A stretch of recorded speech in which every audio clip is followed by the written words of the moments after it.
Le sport est entré dans la sphère de la marchandise aujourd'hui. Ça se vend, ça s'achète. Alors qu'à l'époque, c'était même quasiment interdit de faire cela. Dans le comité olympique, les premiers pensionnaires du comité olympique interdisaient à ce qu'un sportif touche de l'argent. Vous imaginez ça aujourd'hui? Pour faire partie de l'olympisme, il ne fallait pas toucher de l'argent. On vous donnait une médaille et puis vous êtes bon, vous avez gagné, c'est tout. Aujourd'hui, ça a énormément changé. Et ça a tellement changé que ce qui fait l'actualité, c'est pour ça que je dis je vais résumer beaucoup, je vous donnerai le texte après. Ce qui fait l'actualité sportive aujourd'hui au niveau mondial, c'est quoi? C'est le fait qu'il y a quelques jours, une grande cour de justice des communautés européennes a décidé que des clubs de football, dont le Barça, peuvent créer leur propre compétition à côté de la compétition qu'avait l'habitude de créer la FIFA. Ça veut dire quoi? FIFA, UEFA, CAF, Fédération sénégalaise de football, ce sont ces structures qui ont le droit d'organiser. Parce qu'on leur a donné, l'État leur a donné. Ça veut dire qu'ils avaient un monopole. Et si vous vouliez organiser à côté, ça ne marche pas. Ou alors vous le faites, mais à vos risques et périls, on vous exclut. Et c'est ça que l'UEFA, c'est de ça que l'UEFA avait menacé les clubs de football, dont Real Madrid, Barça, je ne sais pas qui d'autre là. Aujourd'hui, la Cour de justice a dit non, attention, c'est une activité économique, le sport. Et on ne peut pas le réserver à un monopoleur. Quiconque a envie de le faire, devra le faire. C'est un séisme. C'est un vrai séisme dans le monde du sport aujourd'hui. Ça veut dire que l'activité économique sportive n'appartient pas à une association. Quiconque peut se lever, liberté d'association, création d'association, organisée. Donc, vous prenez d'abord cela comme point de départ. Ensuite, le sport, et ils vous l'ont dit, il est universel. On le pratique à Dakar, à Marseille, à Sannar, partout. Il n'est pas limité quelque part. Le sport, du point de vue, comme on est à l'université, si on voulait l'appréhender, la notion de sport, on dirait, nous, dans notre jargon à nous, le sport est polysémique. Si je dois retenir une définition, parce qu'on est toujours à l'université, je vais être un peu pédagogue de ce point de vue-là, on peut retenir, et je suis allé chercher là où c'est plus simple, dans les dictionnaires qui sont accessibles à tout le monde. Le premier dictionnaire que l'on utilise généralement, c'est le Petit Larousse. Et dans le Petit Larousse, on dit que le sport, ce qui constitue des sports, ce sont des exercices physiques qui se présentent sous forme de jeux individuels ou collectifs qu'on pratique en observant certaines règles. Ça, c'est la définition du Larousse. Ensuite, je suis allé voir un autre dictionnaire qui est le concurrent, le Petit Robert. Et le Petit Robert, il dit, c'est une activité physique exercée dans le sens du jeu, de la lutte et de l'effort, et dont la pratique suppose un entraînement méthodique, le respect de certaines règles et disciplines. Ce sont les définitions assez générales. Elles sont justes, mais elles méritent d'être un peu mieux précisées pour permettre de distinguer le sport d'autres catégories de jeux. Il y a plusieurs autres formes de jeux. Est-ce que les échecs, c'est un jeu? Est-ce que c'est du sport, l'échec? Ou bien? Question. Alors, c'est pour cela, dans notre définition à nous, ce qu'on devrait prendre, et Ismaël ne me contradierait pas, nous les juristes, on peut retenir que le sport, c'est certes un jeu, mais ce n'est pas n'importe quel jeu. C'est un jeu qui implique, comme on le dit dans les définitions, une activité physique, mais c'est une activité réglementée. Et dans le sport, on pense à une chose, pour qu'on puisse qualifier une activité de sportive, il faudrait qu'on en soit dans une intention d'être dans une compétition. Une intention d'être dans une compétition. Et comment on peut être dans l'intention d'être dans une compétition? C'est quand vous êtes dans une salle, vous la fermez, vous êtes dans un endroit, vous la fermez, vous dites aux gens, pour nous regarder, il faut payer. Dès qu'il y a de la billetterie, il y a déjà quelque chose. Ensuite, quand la compétition elle se déroule, est-ce que vous gagnez quelque chose à la fin? Vous gagnez un match, vous pouvez gagner un championnat. Donc cet esprit de compétition-là, c'est ça qui fait que on devrait définir le sport, non pas comme un jeu simplement, mais comme une activité réglementée qui déroule quelque chose. Alors toujours dans l'évolution, aujourd'hui, on réfléchit. On dit compétition, oui. Mais est-ce que toutes les compétitions sportives sont appréhendées de la même manière? Plus on avance, plus on se rend compte que le mot compétition, il est galvaudé. On utilise d'autres formes de mots, de concepts. On va manifestation sportive, oui d'accord. Manifestation sportive, ça va encore.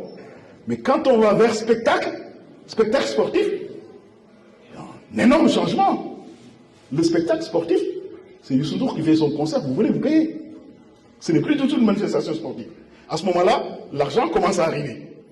Donc, ça devient une véritable activité économique et jusque dans les concepts, ça change. Ça, c'était juste des considérations pour définir ou pour situer un peu le mot sport.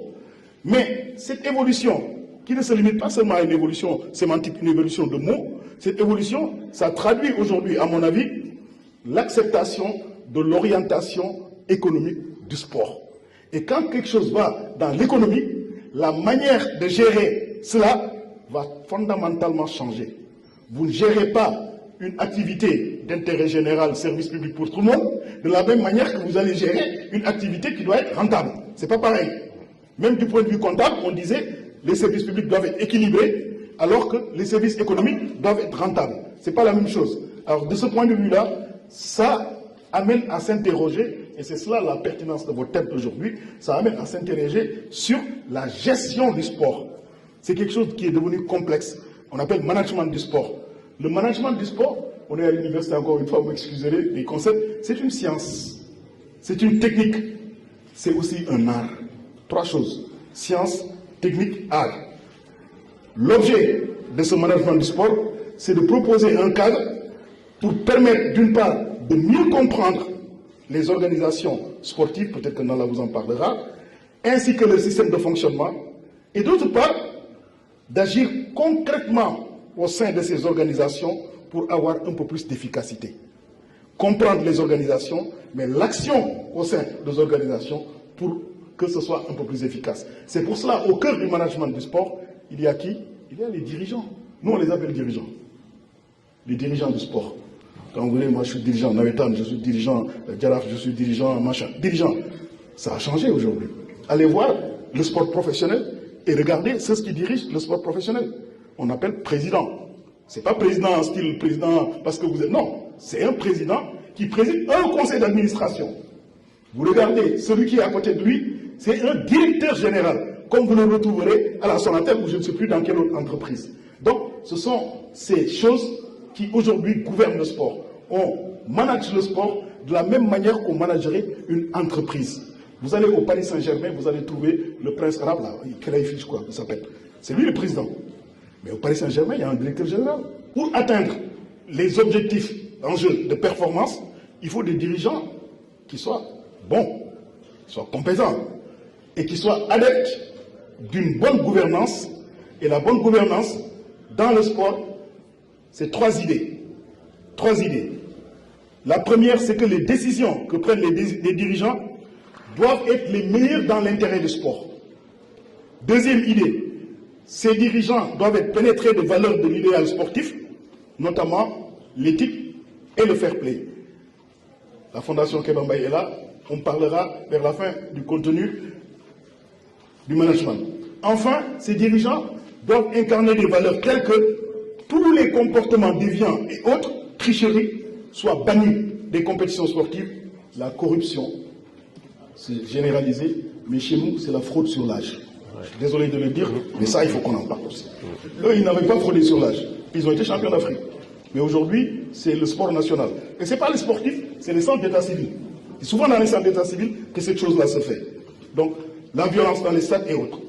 Donc, ce que nous visons en parlant de quelle place doit avoir la gouvernance du sport, elle doit être centrale et elle doit avoir la même place que le coaching technique. Ce que fait un entraîneur au plan technique, c'est une excellente chose. Ça permet d'avoir des athlètes qui sont bons, qui sont bien préparés et qui vont gagner les compétitions. Mais ce n'est pas seulement ce que fait l'entraîneur. Parce que pour que l'entraîneur puisse être dans des conditions, il lui faut de bons dirigeants. Et ces bons dirigeants-là, c'est ce qui a amené que même au-delà du sport, dans la théorie des organisations, un concept est né qu'on appelle le corporate governance en anglais. Corporate governance, c'est le gouvernement d'entreprise. Cette théorie du gouvernement d'entreprise, c'est cela qui a montré, pour ceux qui étudient l'entreprise, à un moment donné, que le mode d'organisation d'une entreprise, son mode d'organisation, la manière dont l'entreprise est organisée, la manière dont l'entreprise est dirigée, est aussi important que le produit que l'entreprise va vendre. Parce que chez nous, on ne voit que le produit. On va mettre un bel emballage, on va faire de la publicité, jumbo, machin et tout cela. Mais comment ça sort? On ne s'en occupait pas. Mais aujourd'hui, c'est en train de changer. Le mode d'organisation de l'entreprise, le mode, la manière dont l'entreprise est tenue, c'est ce qu'on appelle l'organisation, c'est cela la gestion, c'est aussi important que le produit que l'on met sur le marché. Et de ce